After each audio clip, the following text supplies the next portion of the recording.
3 മാസത്തേക്ക് അയാളെ കൊണ്ട് അങ്ങ് ഇട്ടപ്പോഴത്തേക്ക് ഒന്നുകിൽ എന്ത് ചെയ്യും, ഇവിടെ ഉള്ള എല്ലാം കൂടെ ഇവിടെ നിർത്തി പോകും, അല്ലെങ്കിൽ അവര് നന്നാകുമെന്ന് ആർക്കറിയാം?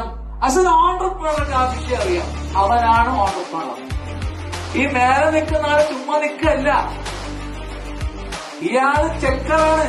അയാള് ചെക്ക് ചെയ്യുന്നു മാനേജേഴ്സിനെ. ഏറ്റവും നല്ല മാനേജേഴ്സ് ഏതാണ്, എഫിഷ്യൻസി ഉള്ള മാനേജേഴ്സ് ഏതാണെന്ന് മനസ്സിലാക്കി അവരെ ഓരോ സമയത്ത് എങ്ങോട്ട് ഏത് ഡിപ്പാർട്ട്മെന്റിലേക്ക് കൊടുക്കണമെന്ന് മനസ്സിലാക്കി അയാള് കൃത്യമായി അയാളുടെ പണി ചെയ്യുന്നത് കൊണ്ട് മാത്രമാണ് ഇന്ന് കേരളത്തിലുള്ള ബിസിനസ് പൊട്ടാതെ നിൽക്കുന്ന പ്രോഫിറ്റബിളും സ്കെയിലബിളുമായ ബിസിനസ് വൃത്തിയായിട്ട് നടക്കും. നേരത്തെ നമ്മൾ പറഞ്ഞ ഒരു തന്റെ ഇടത്തോട് പറഞ്ഞില്ലേ, ഞാൻ മരിച്ചാലും കിട്ടുമെന്ന് പറഞ്ഞത് ഈ സിസ്റ്റം ഉള്ളതുകൊണ്ട്.